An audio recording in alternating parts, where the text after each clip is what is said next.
Three, Three, two, two, one. one.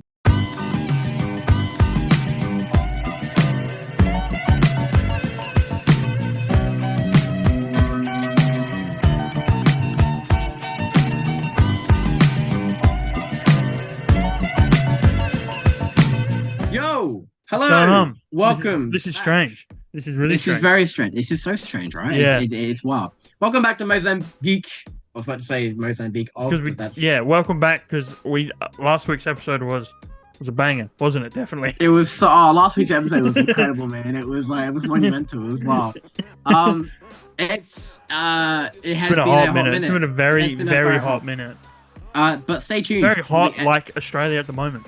100%. The weather has been quite horrid. I know. But luckily, my good friend Caleb has a pool around the corner, so I can. Yeah, I got my always take fan a on dip. here.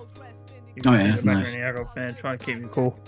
I was sleeping last night, and I put the fan on like high blast, and it was probably at risk of falling down and decapitating me. So, yeah, it has been a hot minute, but stay tuned for the end of the video. I personally have a announcement for the Mozambique Instagram.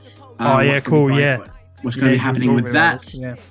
And again, sort of like it's going to be a sort of production that will be like a filler in between episodes that we release here on YouTube. But I'll discuss that at the end. Yeah. We have a bit of a jumble of topics today, but there's been a fair bit that has dropped in the last few months within the Marvel Universe. And again, there will be other topics from other universes and recent events that we want to cover that... I won't go into it now because it's a whole episode, but obviously Superman Legacy, that logo dropped and they started filming that. Well, it's not even Superman Legacy. It's not even Superman Legacy anymore. It's just Superman, yeah. It's just that Superman. could be a whole another episode because there's a lot to cover. Yeah. And like we're getting more stuff by the day with, I just love how Superman. You didn't hesitate to just like blast that on the first thing. Dude, I know. I mean, completely forgot it, man. I can't believe I just forgot it, but yeah. I will just say as well, I know there's going to be a separate episode, but it does look so promising. It does, dude. I really like the logo.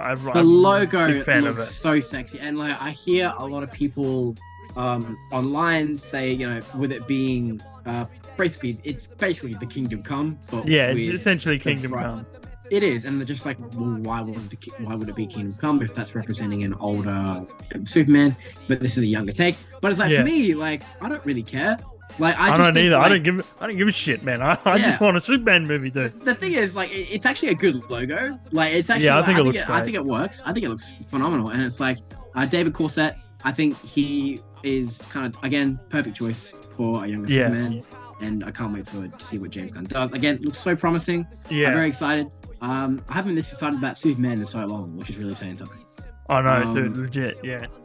I'm more excited for this than I was about. I hate to say it, Black Adam. But yeah, again, James Gunn. We have James Gunn's cooking, man. James Gunn's cooking. He's cooking good. He's cooking. That's separate. He put an Instagram post up that had me super, super excited about all the inspirations he's taking from and putting into this movie, which is just amazing. We'll go into that. But All-Star and 4 seasons. The animated series as well. We posted the animated series, which is so cool. It is. But obviously, like we have a lot to cover. I haven't personally seen, but Liam saw Madam Web, so he's going to be talking about Madam Web. Obviously, the big one was Deadpool 3. That trailer came out, which was huge. That's mainly going to be the episode. It's going to be about Deadpool 3, and then we'll do a little segue into the X-Men 97 trailer, which will segue that, speaking about Deadpool and all that. But before we get started, I do have some, obviously, if you are in the world of anime and all that, we'll have some very unfortunate news. We've all seen Akira Toriyama has passed away at the age of 68 from a blood clot in his brain, which is very sad, obviously, for me. If you go on my TikTok, I literally posted a video of me crying on TikTok. Like, it was really hard, and it's been really hard for me the past few days. Been crying a lot lately. Obviously, I had to represent tonight. I had to represent our boy. And obviously, Goku is actually a big part of this channel. At the end of every single video, Goku always comes up. And so, like, Goku's helped me a lot in my life. Again, that's got to be another video for another time. But I just wanted to address that and just say, like, that passing has been really sad, and we'll sorely miss Akira Toriyama and his amazing work on Dragon Ball. You know what's going to be really emotional for you today is the outro. With The Goku Negs, man. Yeah, dude, it's going to be hard. It's going to be really hard, yeah. But yeah, again, I follow a fair bit of Dragon Ball, and again, obviously his impact has been monumental. Again, Toby speaks to me about nothing but Dragon Ball. It seems. Legit, yeah. But again, I watched this series in and out. Wasn't really a huge fan per se, but I can appreciate again what it means to certain people, and again him being, I mean, he was an incredible artist, and again his work is beloved and his work is cherished by a lot of people, and obviously it's a great loss for the Dragon Ball community, but it's he'll still maintain that legacy, and I'm sure that with the series to continue, they will pay tribute to him. A person doesn't die. A person doesn't die when they get shot or die from a disease. A person dies is when they're forgotten. So Akira Toriyama will never die because he will never be forgotten. 100%. Never ever. But we get started straight away with Liam. I'll let Liam take over because I haven't seen Madam Web, but Liam did see Madam Web. So I'll let him take over and do his little review of Madam Web. It's a 10. It's peak. I loved this movie so much. I think Baby Peter carried. I think Sydney Sweeney was incredible. I thought Dakota Johnson was fine as hell. I mean, that's just true. Unfortunately, that's all cat, guys. I heard that was nominated for Best Picture this year at the Oscars. Can you confirm that? No. That's ridiculous. I'm sorry. I highly doubt that's the case. Look, guys, I went into Madam Web actually excited. I was interested. I was intrigued. I went into this film intrigued. Actually, I'm not excited. I went into it intrigued because I wanted to see how this could all fit into the Sony universe, what this means for Spider-Man moving forward, what this means for Marvel moving forward, I guess. But I didn't have my expectations set really high. For me, it's a Sony-verse film. The best thing they've done is Venom and I guess the Spider-Verse films. But just inside of the Sony universe, Madam Web is it made me think different about Morbius. I came out Morbius looks like Oppenheimer compared to Madam Web. Morbius looks like the Godfather compared to Madam Web. It's a shame because I actually came out and I was like, dude, what the hell? That was like that part was really good. That part was really good. But then, the plot sunk in. The movie really sunk in, and it's like I tried to give the goofiness the benefit of the doubt, but it does feel like whoever directed Madam Web, it's as if they wanted it to fail. It's as if they wanted it to be perceived in the way it was. And I really, personally, I tried to enjoy this movie. I was like, there were, and I'll be honest, there were some parts where this movie was not all that bad. However, the plot was all over the place. The dialogue was cardboard, and it does. I would rather watch FNAF. And I would actually rather watch Five Nights at Freddy's. It's a bit of a letdown, and I guess Madam Web. Look, I love Dakota Johnson. I think she's a phenomenal actor. She was in The Office, so that's she's a very talented actor, and she's got very good range. And the fact that she herself is speaking out about how bad her experience was with Madam Web and how she's actually trashing her own movie is kind of speaking volumes. And she had a horrible experience because apparently she had a horrible experience doing the 50 Shades movies because she was the main character in 50 Shades apparently. So I feel really bad for her. She seems to have some really poor on-set experiences from the films. Yeah, she said the same with the Office as well. Apparently she didn't really like doing The Office either. So it's like maybe it's her, or maybe it's these directors are just pieces of shit. I don't know. Yeah, I don't know, man. It was was kind of wild. But again, they had Ananya in there, who I like as a character in the Spider-Verse mythos and those whole comics. I think she's kind of cool, but they didn't really give her a lot in this movie, and it kind of fell flat. She was a very one-dimensional cardboard character, and the dialogue was not really all that well put together. And the fact that they felt so lazy, they reused a scene from Spider-Man 1. Oh, dude, that's ridiculous, dude. That is ridiculous. That is really bad. That is laziness on a whole new level. And I'll tell you what's even more heartbreaking is these. Look, Sydney Sweeney, I think it's how you say her name, and Dakota Johnson, they were lied to because they were under the impression going into this film that it was an MCU movie. And they were talking about it. I've seen the interview with Sydney. She's like, I feel I'm so bad. excited to join the MCU. Like she goes, and I'm like, I'm sorry to say, but yeah, it's not quite there. The thing, I mean, it is, but it isn't. You know, it's like you're like sort of halfway there to the MCU because it's like obviously like there's been a Sony-verse character within the MCU, but only for a few seconds. So it's like you can reach the MCU, you're just like not there. Anyway. Again, it's a movie that kind of fell flat, and obviously because last minute Sony decided to erase any mention of Peter Parker or Peter Parker's Spider-Man at all, and the plan was to have Andrew Garfield's Spider-Man in the film, and then it turned into Tom Holland, and then it turned into no Spider-Man at all, which again is probably the reason why so many people wanted to go see this movie, was because how it would connect to Peter. Because Mary Parker was obviously in the film, pregnant with baby Peter. Richard was away. I'd say doing SHIELD stuff, but it's Sony, so they just had said, oh, he's on a mission. So Oscorp, but it's always Oscorp stuff, isn't it? Yeah, I think it might have been Oscorp stuff, but but there's a part, you know, it's the opening scene in the wilderness. The lady's trying to take notes about spiders, and it's like you can tell she's reading from like a transcript. You know, it's like she's saying things about her research that a person wouldn't say in real life, and it's like it kind of says a lot about the dialogue. It's like, and she's willing to sacrifice her life for. Ezekiel Sims held a gun towards the character. She plays Madame Web's mother, and she was a spider researcher. And she's like, oh, but I'm willing to die for this spider. And then she got shot because she was willing to die for the spider. she cared too much about the spider, then coming home to her daughter. So yeah, that happened. It's not. It's just not good. It's not a great.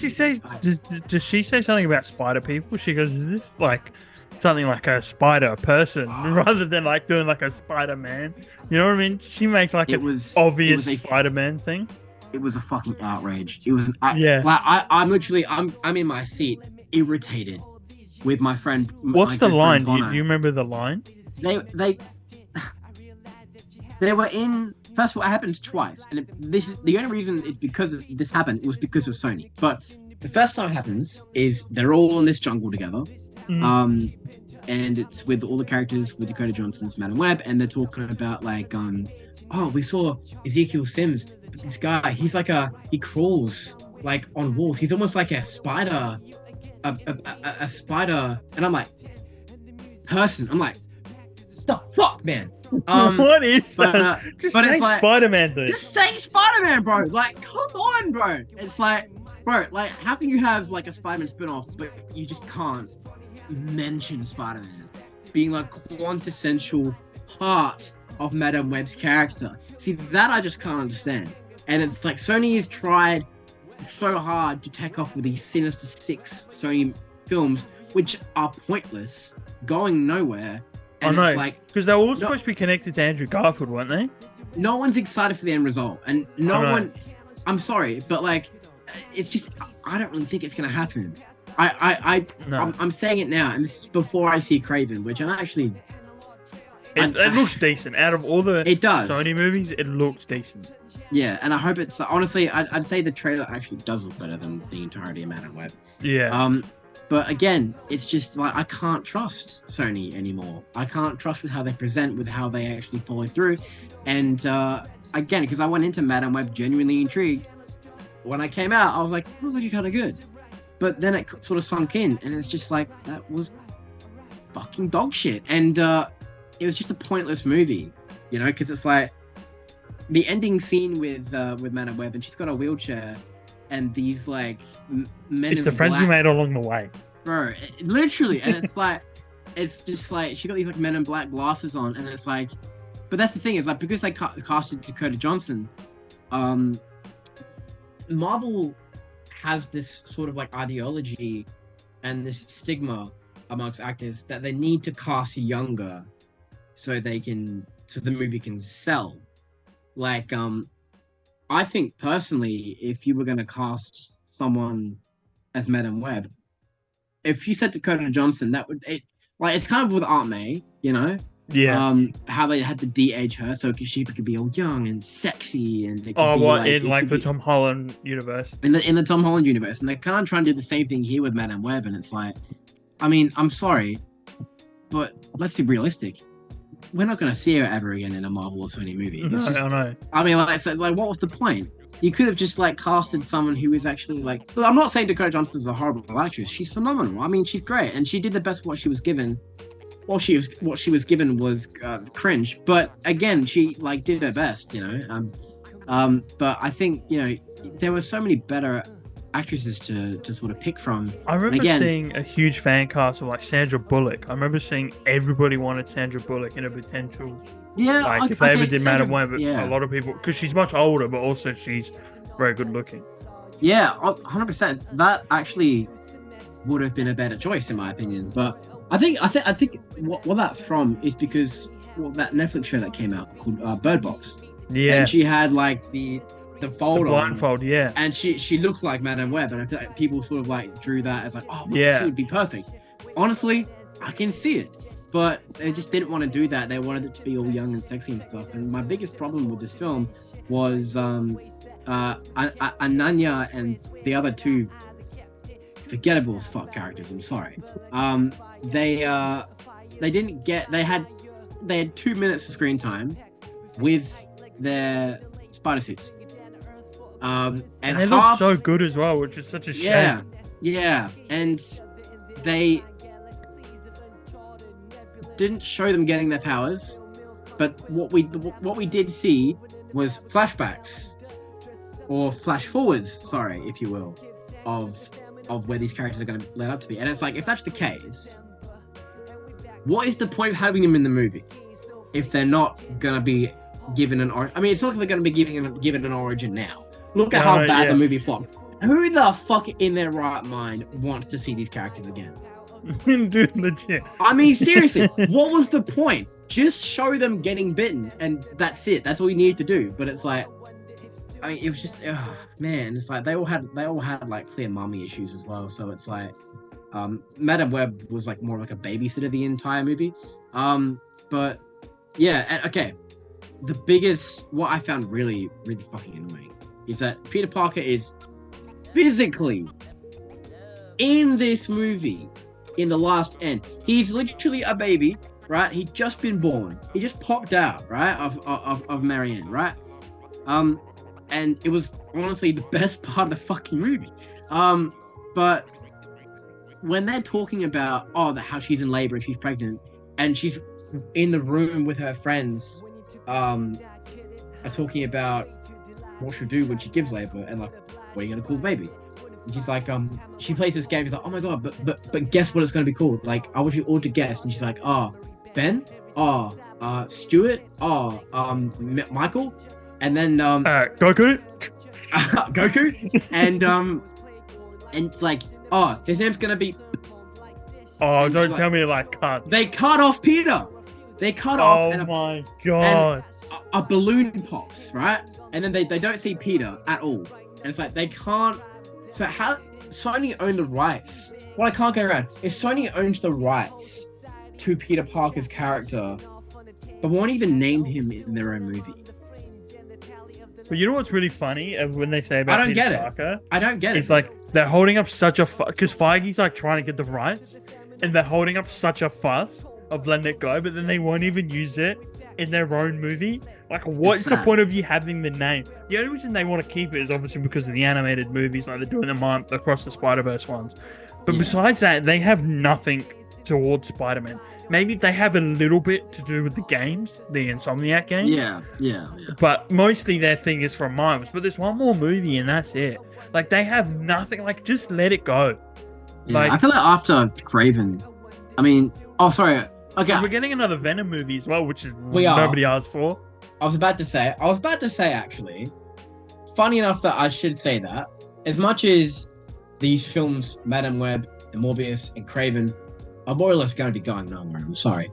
But I'm kind of excited for Venom 3, funny enough. Yeah. I think the Venom series, the fact that it's getting a trilogy, and again, obviously, there's like something there to warrant a trilogy there. 100%. I feel like the Venom films, as much as Let Be Carnage was definitely a movie, it was enjoyable. You could Tom really... Hardy's great. He's a great Eddie Brock in Venom.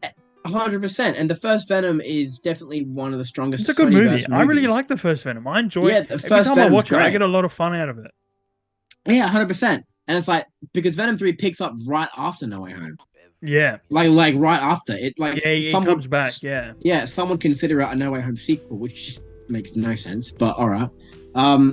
But what's got me excited is obviously because Andrew Garfield is listed in the casting for this movie. But Norman Reedus is also casted to play Aunt May, so that's kind of that's it. Thing about it. It is. So if that's the case, what's got me thinking is maybe it's not the Spider-Man we know, but it is Andrew Garfield. Yeah, or this is the thing, right? So if what you're hinting is correct, it is a multiverse movie, right? Obviously, we're getting different versions of Spider-Man, a version of Aunt May that's played by Norman Reedus. From what I know, my most exposure to Madam Web as a character is through the animated series, the 90s animated series. Madam Web's whole thing is the multiverse. Yeah, and there's only one reference to the multiverse in this movie, but yet Venom is that multiverse movie. Yeah, it's kind of like what are they doing? Why is Venom the multiverse movie, but not the character that is centralized around the multiverse? That's why, like, I was like, kind of like, the fact that I went into Madam Web thinking like, well, I mean, her whole character is the multiverse. Yeah, you know, she controls the Spider-Man or some shit like that. Like, she has something to do with the Spider-Man. 100%. Yeah, 100%. She's kind of like the gateway.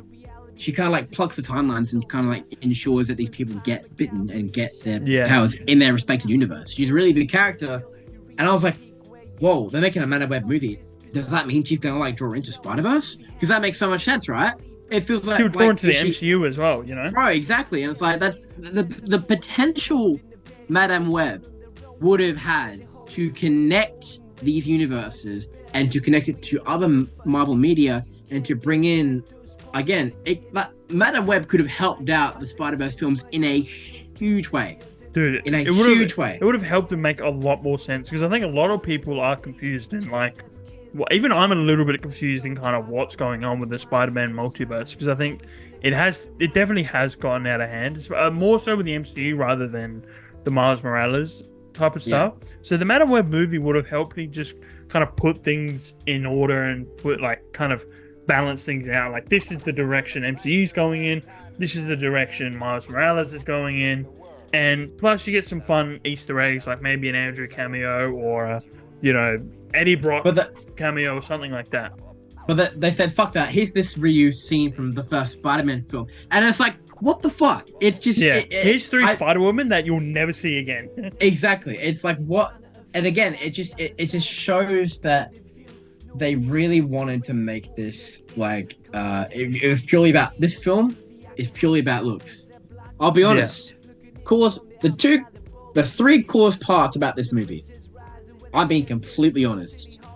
Okay, Ezekiel Sims crawling and his suit was kind of cool. Yeah. To me, I liked the crawling scenes. CGI didn't look horrible. Pretty cool. pretty cool. I'll give it that. I'm giving it that. Sue me. I know people will disagree. I thought Ezekiel Sims, not the character, but the way he looked and the way he crawled was actually sexy. I've got to say.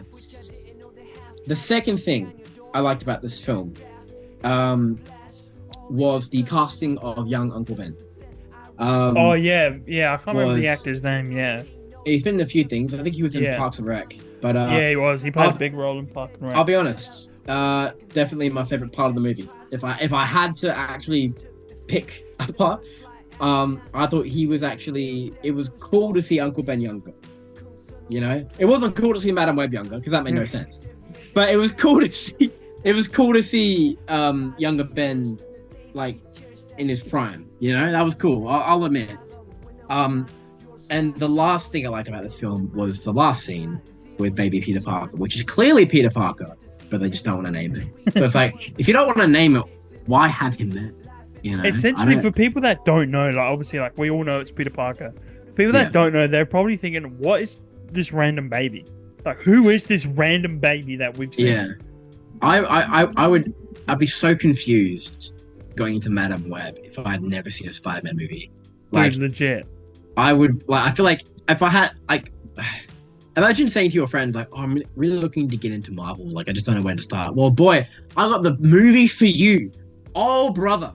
It's called Madame Web with Dakota Johnson. I think you're really going to love it. You know, it's like, oh, and if you've never, like, experienced any Marvel, you've never read any comics, you've never read, like, seen the movies, this is the place to start, bro. It's like, that's just torture. You know, that's just, like, a better way to put it, you could just, like, your friends never watch Marvel? Yeah, watch Infinity War. Yeah. You know, yeah. Exactly. Like, why 100%. Is Captain America going to be in? Why is there no Avengers? Why is there no this? Like, what, you know? It's just like this mind fuck of a movie. If someone that's never watched a Marvel thing or read a Spider-Man book. Yeah. I tell you what, if someone who had never seen Spider-Man or never seen Marvel would watch Madame Web, or someone who probably saw, let's just say, someone who watched the 70s Spider-Man show and has some. But even that, hang on, sorry, Lehman. You read Spider-Man comics daily. I do. You watch Spider-Man daily. I try and to. You still don't understand this movie. I don't understand why this movie. That's what I mean. So if you can't understand why, then what chance do casual viewers have? What? I don't think. Yeah. I think if like, okay, someone who let's just say this guy Eric. Yeah. I'm just thinking of Magneto now, but that'll be a whole thing. But let's just say he's like, oh, I'm really keen to watch, like, Marvel films. Like, I've heard a lot about Captain America, and apparently they're really good movies. I'm like, yeah, cool, no worries. But he's like, oh, but I heard this new one went to cinemas. I think I'm gonna start there. It's called Madame Web, you know. So he goes in, and he's never seen a single Marvel movie in his life. He doesn't know any of the lore or any, like, you know, references, and he's like, how can you get any, like, how can you make any sense from this movie? How can this be an introduction to Spider-Man media or Marvel media? It's actually sad. It's actually it's horrible. And it's like, people would actually think, like, let's just say someone who watched the 70s Spider-Man show, okay, is it goofy? Yes. Is it more relatable than Madame Web? 100%. But it's you know, it was a product of its time, and my mum watched it in the cinemas, and she was like, but I can see the rope, you know. And it was a product of its time. But say they went in to watch Madame Web, and, like, they didn't imagine going into Madame Web and not knowing it's a Marvel movie, because it's not advertised as a Marvel movie. It's advertised as a Sony movie, right? Yeah. As someone who knew about Spider-Man but had limited knowledge about Spider-Man, but maybe watched, like, a cartoon or two, and they watched this movie, they would have no fucking understanding of this movie at all. They're just like, oh, it's a cool movie, but, like, it's clearly not a Marvel movie. It's pointless. Like, what is the point of this movie? If it's not connected to Spider-Man in any way, and it's just a random character that we'll never fucking see again, it has, 100%. You know, and I think going back to what you're saying about the costume, which is really funny, I reckon after they finished filming, they went to the editing room and were like, we have nothing here that's usable. But at least we put all our money into costumes. Let's just show off the costumes that we have. We have no usable footage. Okay. How many people do you know that, myself included, that went into this film just expecting for like Andrew Garfield Spider-Man. Nobody that I knew went to go see this movie. Yeah. That's the thing, because like so many people were like, obviously the big rumor broke out, but like, oh, like it's gonna be Andrew's debut. But the thing is, right, is a week literally before it came out, they were like, oh yeah, so what we did is we like went back and like kind of like deleted all the scenes with him and stuff and any connection to like his Spider-Man, right? And all of a sudden when that happened, how many people were in seats? Dude, like nobody. Fucking no one. It didn't even make $1 billion. The thing is, right, this movie could have been saved if Andrew was in it. That's the sad part. Even if the movie was bad, it still would have made money just because Andrew was in it. Exactly. If Andrew Garfield had like was in there for like 5 minutes, and we all know that would have carried the movie. If he was in there for some stupid multiversal reason, this movie would have actually made more money than it did. Easily. It like 100% could have made more than Morbius, you know. It could have but they just chose to undo that, and it's like, well, what do you have left? I can see into the future. Yeah, she's got a wheelchair. Oh, so different. Oh no. Yeah, bro, what was the point of the wheelchair, bro? It's like it's like you just want to butcher this character, and Madam Web's character is 100% butchered in this movie. It is so bad. I think that's like, pretty obvious. I think that's pretty obvious by now. The last scene where she's looking out the window with these like fucking Despicable Me fucking like looking shades. They tried to give her like the comic book glasses. You know how she wears those kind of glasses in the comics or even in the 90s show. They try to give her that, but it just it does not translate to live action at all. It is so horrible, and it's like I've seen so many videos of people actually laughing in the cinema with that. I've seen a few videos of people going just pissing themselves laughing. And you know what? At least some people got a good laugh at it. Yeah, I will say. But again, look, I don't want to talk about Madam Web too long. No, but look, in general, it's clearly a 10 out of 10. Me and Liam both recommend you go see it. It'll be the greatest thing you've ever watched. Nothing else matters because Madam Web is just life. I don't give a fuck about Deadpool 3, bro. I think nothing Deadpool 3, Madam Web. Mid. X-Men 97, mid. Madam Web, peak. Berserk, mid. Fantastic Four, mid. Like, it's just fucking hell. Yeah, so, look, this film was... I went into this film intrigued. I came out confused, but I let the film sink in, and it's just an embarrassment. I think this film's really embarrassing. I think it's... it had a lot of potential. Yeah, you butchered Madam Web, and these three characters... Ananya, who I was actually kind of excited to see, was wasted completely, and it's just sad. Again, this film had potential to connect to the Sonyverse and to sort of like come into play with the Miles films, but chose not to do that. Again, this film would have made more money if Andrew was in it for 5 minutes. But this film had, again, not that many redeeming qualities, if any. So, if you are an enthusiast with the Sonyverse and you want to see this for continuity and you have, for some reason, have any interest in the Sonyverse movies, then go see it. I can't tell you not to go see it. I can't tell you not to waste your money. If you want to go waste your money, you go waste your money. It's fine. It's not my problem. I missed the part where that's my problem. But it's a pointless movie to see, and it's a pointless movie to make. It doesn't draw into anything. And it was a waste of my time, personally. It was, again, an embarrassment. I feel sorry for Dakota Johnson to have to deal with the press. She needs to get a better agent, dude. Whoever the fuck her agent is, dude, she needs to get rid of him now.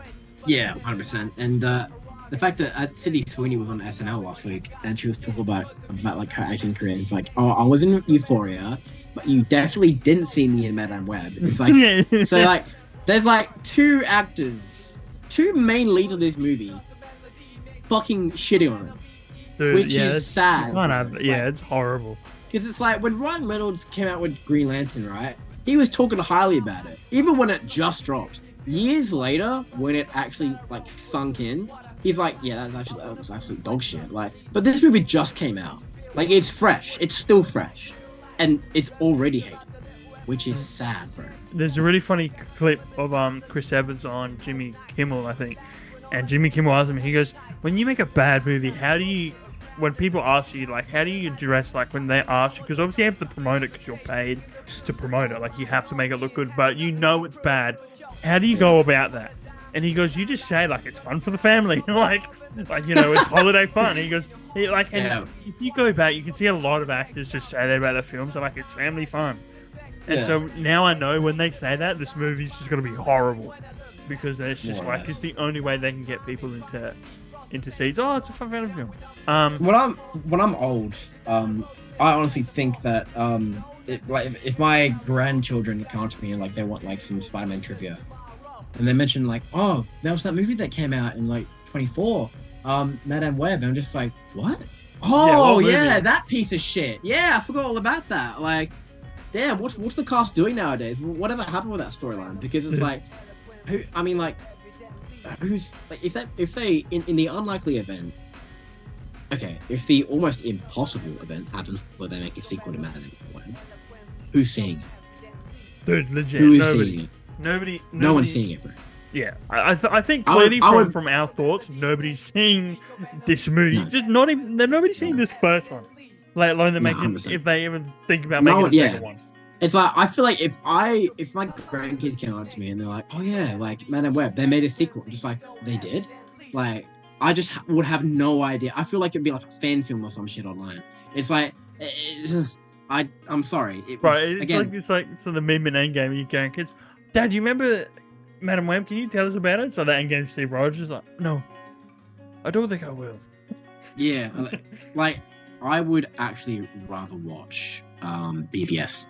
I'd rather watch Painkiller than watch. I would rather watch The Room. BVS, don't shit on BVS, bro. My boy Henry Cavill's in that shit. That shit.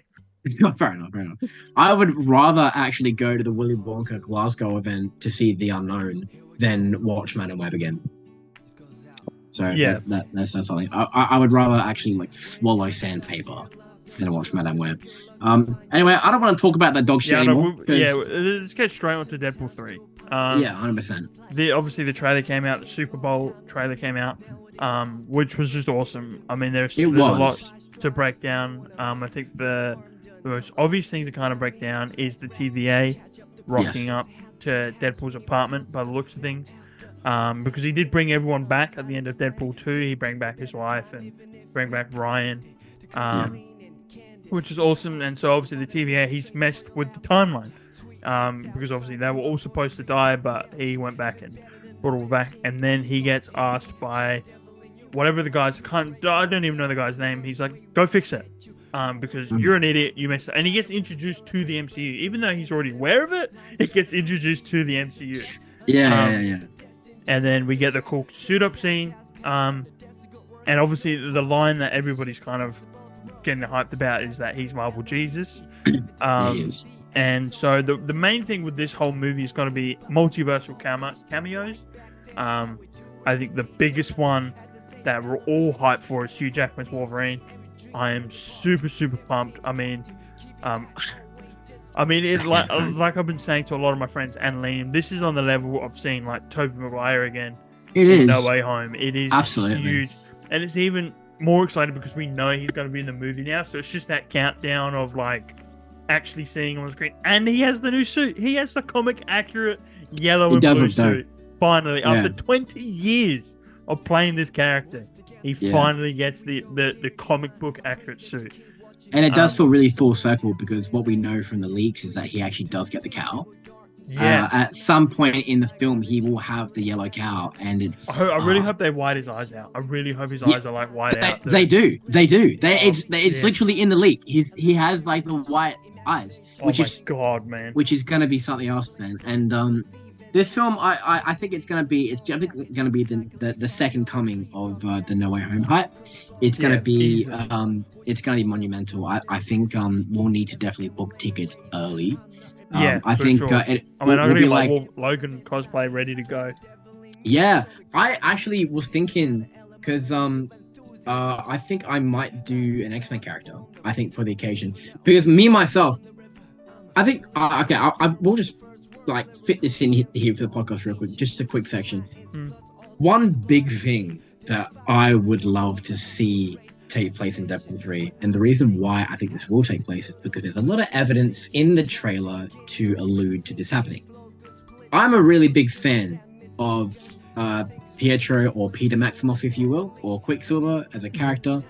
And I have no doubt that it is very possible that with Deadpool jumping from universe to universe, fixing timelines, he will, for the sake of the MCU, and legally they can do it now, have Pietro Maximoff revived. And the reason I think is because Aaron Taylor Johnson's. It'll be Aaron Taylor Johnson's Pietro Max. It'll be his Quicksilver. And the reason I think that is because in the trailer, when he's showing him the MCU, there are 2 screens that show footage from Avengers: Age of Ultron. Yeah. And we do see him in snowy conditions. Now look, I'm saying this now. This is not the first time we've predicted something about a superhero genre film that's come true. Yeah, dude, Nicolas Cage Superman was We fucking predicted Nicolas Cage. We were joking about that. Yeah. But it came fucking true. I hope it's the same case here. Personally, I really think it's likely that we'll see Pietro Maximoff revived. I'm just saying. And of course, Quicksilver is a mutant. And originally he's a mutant. He plays a Magneto's son. He plays a huge part in the X-Men story. In the MCU, he's not under mutant. But obviously Wade knows that. Like he knows that Quicksilver is originally mutant. He can obviously fix that. So it's like that they can make do with that. Obviously the events and the fixing. I say fixing. More like the making it worse, really. Of fixing universes, obviously is leading to Secret Wars. And obviously we had that in the last panel of the trailer. We see the famous Secret Wars comic on the floor. Yeah, that's really cool. Obviously this film has a big part to play with the future and of the conclusion of the multiversal saga in the form of Secret Wars. That's what I can take away anyway. Back to you. Yeah, no, there's some really good points about the multiverse, Secret Wars, and all that type of stuff. It's definitely, this is going to be a huge setup for that movie. We're getting that, I think, in 2027, is it? Yes. Secret Wars, 2027, 26. Obviously, you're excited for Pietro. I'm more excited to see Hugh Jackman Wolverine. I'm a big Wolverine guy. Oh, I'm excited too, but yeah, that's my dream. So one of the things I got behind was Patch. We get to see Patch in the trailer. Yeah. Which is really cool. Him on Madripoor. Fucking awesome. With the white suit and shit. At the gambling table. Which is really cool. Obviously, you were saying before we started, it would be really cool to finally see Channing Tatum's Gambit. Because they've always been talking about making this movie and it never happened. So actually seeing it on screen would be... It's like Nicolas Cage's Superman. It's like those movies that never got made. Yeah, we exactly. saw Nicolas Cage's Superman, so then it would be really cool to see Channing Tatum's Gambit. I think it would, because it'd be a throwaway thing, and it's a Deadpool movie. It's not like it matters, so it doesn't matter. Like it's a comedy, you can take the piss out of it. Yeah, exactly. Yeah, and it's like I feel because I remember seeing the when they announced him as Gambit, they had him as for set photos. They had him amongst the X-Men cast, and I was like really hyped about it. And I think he'd be a really good choice for Gambit. So my prediction is he's actually at the table with Patch. Yeah, it makes a lot. I mean, Gambit, Patch is gambling with Gambit. Gambit, exactly. Yeah, exactly. Gambit's all about playing cards, so... Exactly. So it's like, I mean, it makes sense. I honestly think that's not even prediction. That's just gonna fucking happen. But I do predict Aaron Taylor Johnson. But anyway, but no, like this is I hear a lot of people online saying if this is pre-Loki or post-Loki. I personally think this is post-Loki. I think it's obvious that it's post-Loki. Yeah, some people are debating. I think it's very clearly post-Loki. The reason why I say that is because Tom Hiddleston is going to be in the film. If it be for probably not that long, I suspect probably. Well, Owen Wilson is in the film as well. Yeah, is going to be in it. Yeah, Which again, finally give us our Lightning McQueen joke. For the love of God, we don't get one Lightning McQueen joke from Deadpool. Dude, I'm legitimately walking out. I think it seems like a no-brainer in my opinion. That kind of seems like I mean, there might be like a Hansel joke from Zoolander. So it's like, I mean, who knows, bro? It would make so much sense. It'd be cool to see Wade hit like Blue Steel. Yeah, it would 100%. Oh, that would be fucking hilarious, actually. All the memes be like, bye-bye. Bye-bye. But no, again, Hugh Jackman's going to be, that's going to be definitely something. It'll be obviously. I'm really interested to see where this Hugh Jackman Wolverine is picked up from. Okay, like, if but the most exciting part I feel from Deadpool 3. Not a lot of people are excited about it. Not a lot of people are even talking about it. But I must say, I have to collect myself because I have wanted him as Wolverine for so long. Oh yeah, I know you're talking about And bro, Mr. fucking Expelliarmus. You know what I'm saying, bro? What I would give to have Daniel Radcliffe as the new Wolverine. First of all, it would be perfect for him because he's still trying. Look, he's had good movies since Harry Potter. Yeah. Guns N' Motor, Frankenstein. He's had a lot of good roles. Swiss Army Man, which is a brilliant film. But, you made that one KKK film with that one line I won't say that's trending, which is a great movie, by the way. It's an amazing movie. I forgot. He goes undercover, but there's that one line. Everybody knows the line we're talking about. I completely, I don't even want to talk about that, but okay. But I will say, I personally am on board with having him not only as a variant in this movie, but having. Imagine if he says the line that Logan says that line in the. He sees Storm. He sees Valley Berry Storm. Oh my god. Oh my. I just can't wait for the end. I've got stitches. I got a stitch. Oh yeah, he says the line. He sees Storm. Just sees like Luke Cage. Just sees Luke Cage, like Storm, or just says it to Deadpool for no reason. But you know what? Like, okay. Oh my god. I feel like this is like a rehash of the Flash episode. If you know what I'm saying. The one with No, was it the Flash episode? I think. Yeah, it was. We're laughing about Henry Cavill Superman. Yeah. No, it was the toaster as well. And the toaster. Yeah. Dude, I saw. Dude, I'll send it to you. I saw a meme. Someone reversed it, like POV, me holding a baby, but it starts crying. Someone reverses it, and like puts the baby in the microwave, then shuts it and like does the time. It's fucking hilarious. If I could put time in a bottle. Okay, sorry. No, but Daniel Radcliffe Wolverine. It's gonna be amazing. Have you seen the picture of him in Guns Akimbo? And he's absolutely shredded. Dude, but here's the thing, right? He's the perfect height for comic Wolverine. I'm telling you right now. I've wanted this cast for so long. If he, honest to God, is in Deadpool 3 and they announce him as the variant or the variant for the X-Men moving forward, I'm going to be screaming. I'm going to be fucking And it'll be so wholesome to see like Hugh Jackman passing the torch down. Like he's playing this character for so long and then he's passing it to Daniel Radcliffe. But that's the thing, right? He's been playing Logan so long. And look, I love Daniel Radcliffe, but he's been typecast as Potter for a long time.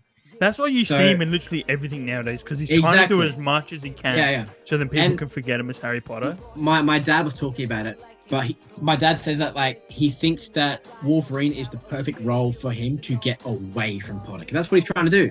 He's trying to find work that's not associating him with Potter, and Wolverine, playing the Wolverine, is one of those roles that not a lot of people get. But Daniel. It's a role nobody gets because Hugh Jackman's been playing it for so long. Exactly. So... Exactly. It's funny because like a traditionally Canadian role is being played by an Aussie and potentially an Englishman. So it's like I know it's really funny. Yeah. It's colonization is what it is. But seriously, I think Daniel Radcliffe as Wolverine is gonna be. Jesus! I think that's gonna. It's gotta be so good. I remember when they first started saying it, I hated it because I was like linking it to Harry Potter, But as I was watching him in more and more things, I was like, oh my god, this guy can really he's an amazing actor, and I could really see him as Logan. Me too. I was like, give him the sideburns. He's the perfect height. He can get shredded. We can see from Guns Akimbo. He can get in the shape. 100%.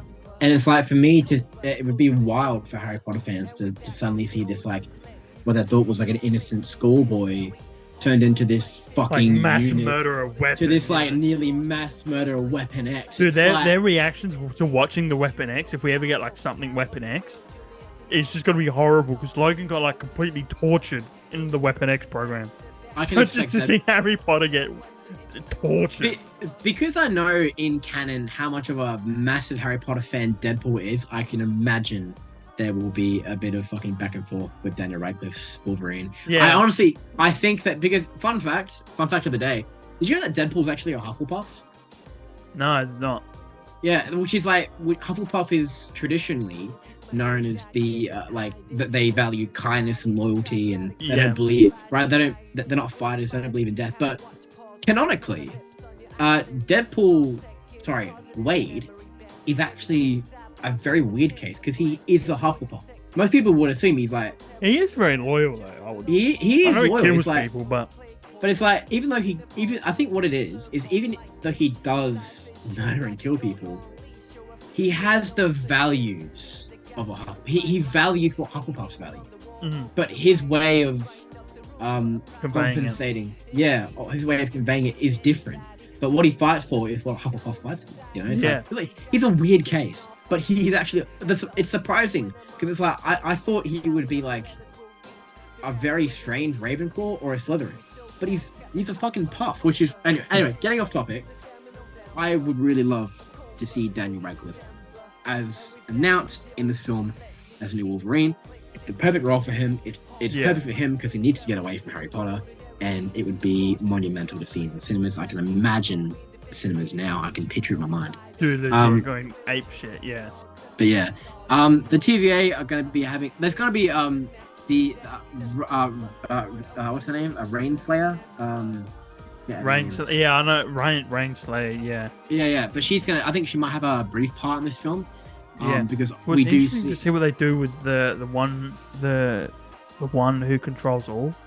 Jonathan Majors' character. It'll be really interesting to see how they go with Kang. It'll be really interesting to see how they address that. Obviously, after everything's happened with Jonathan Majors outside. I think they'll probably only just mention him. I don't think he's going to have any involvement. I love if Deadpool makes a joke about it. It would be so good if he made a little joke about it. What happened to that guy from Creed 3? Yeah, what happened to the guy from Creed 3? Exactly. But no, dude, it's first of all, you and me and whoever's probably Cooper and the boys and stuff. Yeah. You remember that one episode in The Big Bang Theory? I think it was around season 7. But they're all crowded around on the couch in the living room, and they're getting tickets for San Diego Comic-Con. Yeah. And they're all around, and they've got their laptops out. They're counting down for when they go on sale, and just refresh. Gonna be us with Deadpool 3. Because as soon as that hits Marion, we're going to be going Titan Lux. We're going to be paying expensive fucking seats and everything. It's going to be an experience. It's going to be something. And our good friend Matt's going to have to deal with us yelling. Our good friend Matt doesn't like people yelling in the theaters, but he's just going to have to deal with it. Our good friend Matt is going to have to swallow some fucking concrete and pump the fuck up because this is just how it's going to have to be. So tough shit. Yeah. How often do you get a movie if Matt was going to have a go at me? Okay, I understand. For the ending of the Marvels, because I'll put people who don't know. Our friend Matt, a very good friend of mine, one of my very good friends. Love the guy. Loves all this stuff as much as we do, but when we get excited, he does not like us celebrating it. Especially when we saw the Spider-Verse movie. Liam went batshit crazy when Andrew Garfield popped up for his little cameo when Captain Stacy died. And Matt literally sat next to him and he was like, Liam, shut the fuck up. Yeah, exactly right. It was funny as fuck though. I think how many times I'm sorry, but it's Deadpool 3. Oh no, like we were saying, it's No Way Home all over again. More or less, yeah. I think it's gonna be this is going to be again, it's going to be a Marvel celebration, really. It's going to be a concert. And it's but here's the thing, though. We're not going to be the only ones. We are not going to be the only ones going on. There are going to be oceans of people in the row in front of us, behind us. Like, it's just like on our left or right. It's like the whole place is going to be loose. Yeah. That's just how it's going to be. I said to my friend Matt, he goes, oh man, like Liam shouting all that. And I said, bro, you think that's bad? Next year, Superman comes out, dude. You're not going to want to see me ever again after Superman comes out, dude. I feel, dude, like, I'm actually, okay, like, yes, Superman's going to be wild, bro. Because of you and, like, because you're involved with that. And again, seeing how good it looks with, like, the stuff will be gone, it is going to be wild. But yeah, but no, I am really excited for Deadpool 3. I think it's going to be, because again, with so many characters and so much to unravel with the TVA, with most Patch. Important question, I think, more so than the cameos, is obviously this is supposed to kind of reset the MCU a little bit. It's what I've been saying. So I want to know, what are your thoughts on about kind of where do you think they're going to go after this? Do you reckon, for me personally, I hope the multiverse stuff stops after this, because I think there is a real fatigue for the multiverse stuff in general, and I'm getting really sick of it. And especially after what's happening with Jonathan Majors, obviously they're departing with that character. And so I really hope Deadpool 3 would be such a fun way to end it as well. Like, you know, if you did it a super serious way, people can be disappointed with it. But if you did it in a fun, silly, goofy way like Deadpool, people would be really fun with it and people would be fine with it. And then they would be really excited to see other projects like Fantastic Four. Yeah, exactly. Obviously, Daredevil and stuff. I just hope this is the end of the multiverse kind of shenanigans. Obviously, they're going to pick it up again with Secret Wars, but that's further down the line, and that's going to have like so much build up. But I agree with you. I think there's been a lot of multiverse fatigue with content lately, and because they've been pumping out so much, it does feel like it's hard to get excited for Marvel nowadays. But Deadpool 3 is going to be, I'd imagine, because they're going to be correcting the MCU so much at the cost of the multiverse, obviously. But again, we will be able to have some corrections with characters. We'll be able to have some corrections with certain plot holes within the MCU. We'll be able to, again, Deadpool will kind of be like, again, Marvel Jesus. He kind of just like is the one to. I think it's a really good thing in hindsight. Personally, I think it's definitely going to be a positive thing for Marvel, and it's going to be Deadpool 3 is the pathway. It's the bridge towards Marvel really coming together with the paperwork, with X-Men, with Fantastic Four, with potentially Spider-Man, but that's a whole fucking mess, as we just mentioned. Actually, now that you mentioned about the multiverse, one issue I have, and we've been talking about this in our group chat, is that there's a really big issue right now with the state of the next Spider-Man movie, if it's going to be street level with Daredevil, or is it going to be a sequel to No Way Home with bringing back Tobey and Andrew? Yeah. And I don't want that. I really don't want that. I think that's horrible. You've just done his origin story, even if it took 3 movies, you know. With the help, it was great to see them. No Way Home is a fantastic Spider-Man film. We all know this. But we don't need to bring them back so early. Yeah. Save it for Secret Wars. Don't let the multiverse be the central to Tom Holland's Spider-Man. Let him actually do a street level story, chuck in the Kingpin, chuck in a good storyline, and just have him go back to his roots. That is all I want. I think it would be great to have a Daredevil team up. I think the best thing for Tom's Spider-Man does not rely on Andrew and Tobey. It is Spider-Man and one Spider-Man. And just one linear narrative, maybe chuck in a Scorpion storyline or something. But Sony should not push another multiverse story. It is pointless. I don't want it. Fans don't want it.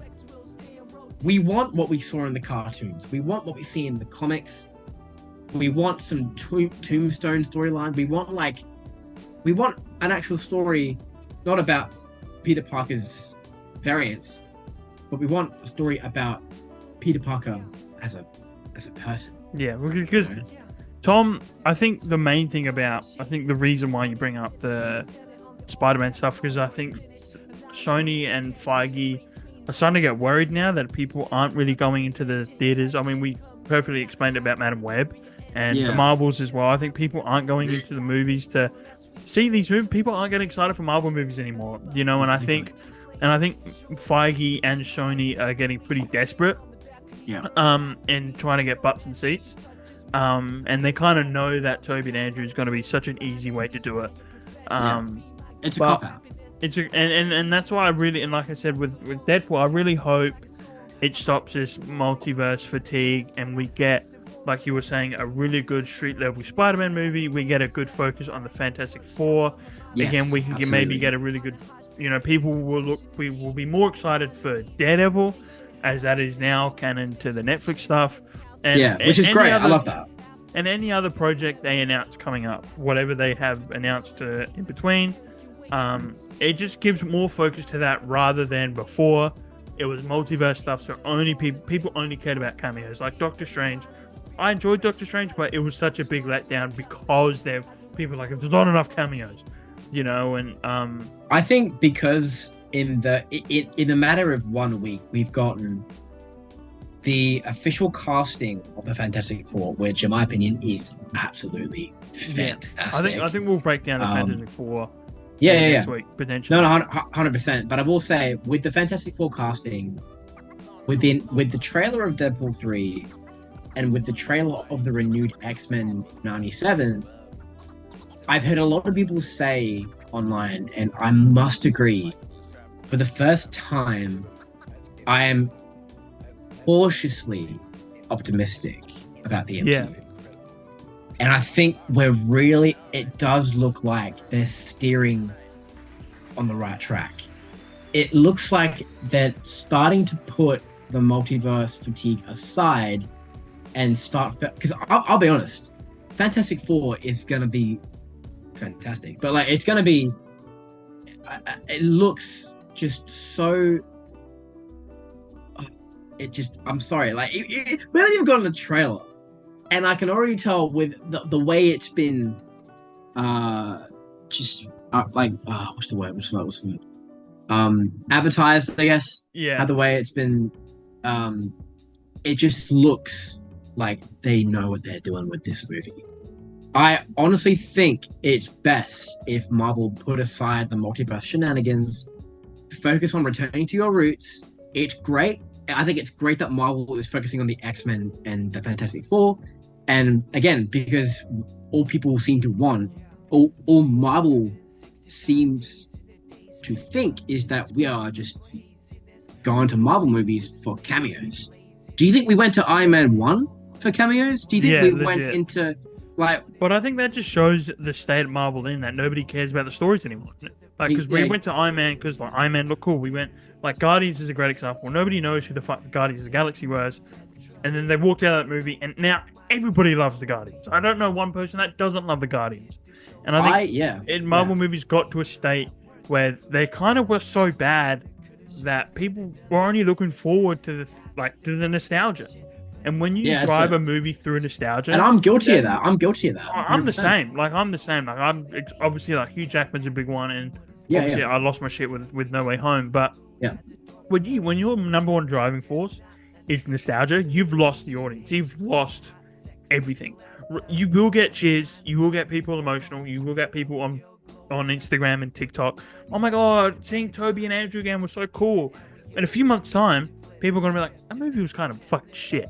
The only reason to watch it again is to kind of try and feel that moment again. Relive. No Way Home. I do enjoy it, but I do watch it because I like that feeling I got the first time watching it, seeing Tobey and Andrew interact. It was a special movie because the memories we hold from that. I remember it, December 15th, 2021. Yeah. Still the happiest fucking day of my life. Dude, exactly. And I think, and it's great. There's nothing wrong with that. But I think that can only carry you so far. And what Marvel have done, they've tried to build an entire story based off that. And that has just completely lost their audience. Nobody cares about all their other solo projects. Kind of like She-Hulk was a great example. She-Hulk was good. She-Hulk was the best example of that. She-Hulk was a great example. While the show was pretty mid, I found some really somewhat joy in a little bit. But people only cared because Daredevil was going to show up in it. People are like, oh my god, Daredevil's in it. I'm only watching it. I remember going to my friends and they would be like, oh, let me know when Daredevil shows up. You've lost everybody. Why? Where can you get to a point where it's like, just tell me when this character shows up? I'm like, what? I will say, actually, now that you mention that, look, Echo was a Hulu show, and I watched a little bit of Echo. Yeah. I'll be honest, didn't hate it. I liked it because it was a Marvel original. It wasn't reliant. It wasn't a multiverse story. It was fucking gore. It had Daredevil in it, which was great. Yeah. But it actually was not horrible. It felt like a Netflix show. It felt like Jessica Jones, that Jessica Jones vibe to me. Yeah, a little bit. But it's like, but I liked it. You know, I didn't hate it. I actually thought it was really well put together. I'll just quickly, the Echo series is, I think, really no one talks about it anymore. But it was all right. I will say it was all right. And that's the problem I think we're having is you get shows like Echo, which were good. You people enjoyed it. I know a lot of other people enjoyed them. But because the multiverse is looming, because we have Deadpool 3 and we have things like the Spider-Verse, it is this multiverse thing is kind of overshadowing these smaller projects like Echo. And that's why I want it to stop, because I feel like if you keep going with the multiverse projects, it's going to overshadow things like the Fantastic Four, and it's going to overshadow things like Daredevil, to the point where people are going to say Daredevil shit, Fantastic Four shit, because it didn't have certain cameos. It didn't have... Why didn't Spider-Man show up in Daredevil? Why didn't Doctor Doom show up in the Fantastic Four? You know, rather than focusing on setting up these characters in this new universe, because, Fantastic Four is a whole new character, but I think more importantly, Daredevil is like setting him up in this new universe where superheroes actually exist. I know they're canon, but those Netflix shows, you didn't see one Spider-Man, one Avenger thing, one nothing. So now you're setting up this version of the character in a world where a Thor exists, where a She-Hulk exists, where someone like Galactus is around, you know? So it's really important to focus your storytelling and focus the audience's attention on those shows, rather than going, here's Deadpool 3, now here's the next multiverse saga. And it's like, okay, Deadpool out the window, like Daredevil out the window, Fantastic Four out the window, because we're getting more cameos. We're getting fucking Nicolas Cage's Ghost Rider. Like, do you know what I mean? Like, it's... Yeah. And with Deadpool 3, obviously it's jam-packed, because people are... Again, it's Deadpool. So, like, literally... we were all going to see it goes. either way. Anything goes, or not. People were going to see it either way. But also, what you were saying with anything goes, the great thing about it is, like, they've let them just do whatever the fuck they want with this movie. They're like, we want an MA. Kevin Feige's like, you can have an MA. Like, whatever you think's best. And that's the problem with other projects, is, like, they've been very controlling the director into, like, what they want. Can you imagine for a second if this movie's bad? Do you think it's actually I don't think it possible? will be. I think it's impossible for this movie to be bad. You think so? I think, like Feige said, Feige's like, I've just left them alone to do it. Like, I have not intervened at all. They've done their own thing. We just told them connect it to the MCU. That's all we've told them to do. And so to let Ryan Reynolds, and Ryan Reynolds' creativity is just like, it just doesn't end. Like, he's got so many great ideas. He's always coming up with something new with Deadpool as a character. Like, we thought he did all the jokes in Deadpool 1, but then Deadpool 2 was even funnier. It was, And, you know, so now we know, just from the trailer, we know from here, we know Deadpool 3 is going to be even funnier. Because they gave Ryan Reynolds that free range to say whatever he wants as a character, you know, and to do whatever he wants to the story, as long as it connects to the MCU. Which is why I've got this feeling that this movie will not fail. Cool. I just want to run that past you, because a lot of people are saying, because of the lack of improvisation by Ryan Reynolds, people are actually thinking, ooh, is it going to be a put down for the movie? But with what we've seen, I mean, how can it not be good? But we saw with Deadpool 2, they had thousands of takes, of improv. Thousands. They could have made another movie based on the other takes they had. So Deadpool 3 could have just been outtakes from. Dude, it could have just been outtakes from Deadpool 1 and 2. Yeah, true, exactly. Yeah. Like, so people, because he only said 1 or 2 jokes, people are like, oh my god, it was scripted. Like, they've been working on this movie for a long fucking time. Like, for a long time. And obviously they had to take a break because of the strike. But they've been working on this movie for a long time. And I think Ryan Reynolds learnt the lesson the hard way with Green Lantern, is that these superhero movies take time. You know, you've got to take your time with them. You've got to make sure that they're right. Because when you rush them, you end up with a Green Lantern. You end up with a Madam Web. Yeah, that's... You know? That's right, yeah. And so, yeah, look, like, I'm super excited for Deadpool 3. I think, like I was saying, I really hope it ends this multiverse fatigue. Yeah, would be nice. Hugh Jackman Wolverine, it's going to be goated as ever. I really Daniel hope... Radcliffe. Daniel Radcliffe as well. There's a chance that could happen, which is going to be exciting. Gambit's another one. Obviously, you're very excited of the chance to be Quicksilver in this movie. Yeah, which I think will actually happen. I believe that theory as well. It's likely. It's at least likely. Because Wanda, they have to reference Wanda because Wanda is a big part of the multiverse now, so they have to talk about Wanda. And so with Wanda comes Pietro. And so look, I'm super excited for this movie. Like, the next trailer comes out, it's just going to be immense. And also because, again, Magneto, Ian McKellen is obviously going to be in this movie. Yes, that's something I'm really excited for.